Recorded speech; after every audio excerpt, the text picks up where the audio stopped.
力支撐這風景，別讓信念磨損 fighting，come on fighting， 來吧一起走過每步。成立融匯商務中心嘅最大目標咧，係提供就業平台俾香港嘅傷健人士，提升佢哋嘅就業機會同埋生產能力，咁樣咧令到商界更加願意同你合作㗎。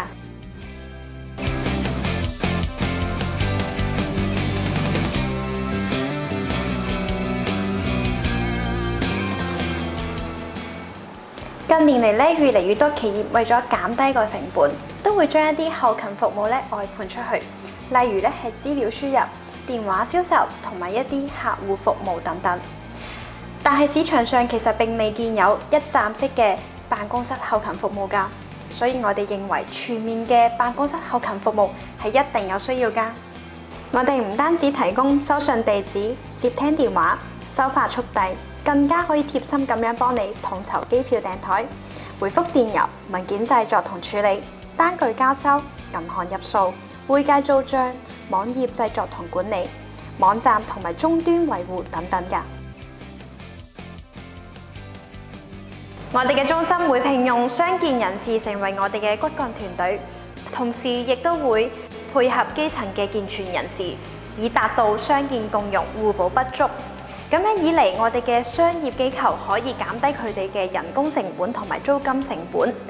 達到傷健共融嘅理想工作環境。殘障人士要學習咧，必然係過程當中係困難重重㗎，但係佢哋仍然努力不懈，學有所成，實在係令人佩服。呢個精神正正係體驗咗天行健嘅君子以自強不息。希望我哋中心能夠成為一個示範嘅作用，令到各位僱主了解到傷健人士有同樣嘅工作能力，亦都可以消除社會對佢哋嘅有色目光。假如你手頭上有一啲閒置嘅辦公場所，又願意咧提供俾我哋，咁我哋就可以迅速咁樣去拓展，將我哋嘅服務延伸到其他嘅區域。另一方面，如果你間公司有一啲嘅外判後勤服務，亦都可以外判俾我哋，咁我哋可以招攬更加多嘅學員，為佢哋提供就業嘅機會。又或者你願意嘅話，係可以直接捐款俾我哋，甚至係可以親身加入我哋嘅義工行列，等我哋一齊去提供培訓俾我哋嘅學員，提升佢哋嘅競爭力。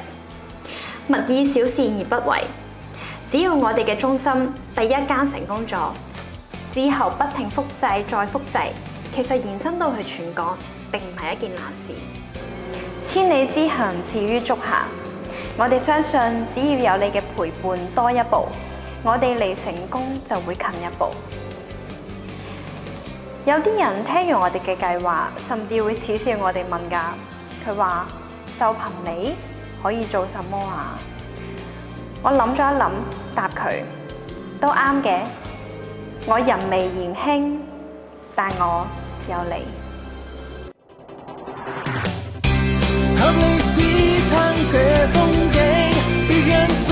念磨損 fighting，come on fighting， 來吧一起走過每步大憧憬，用盡初心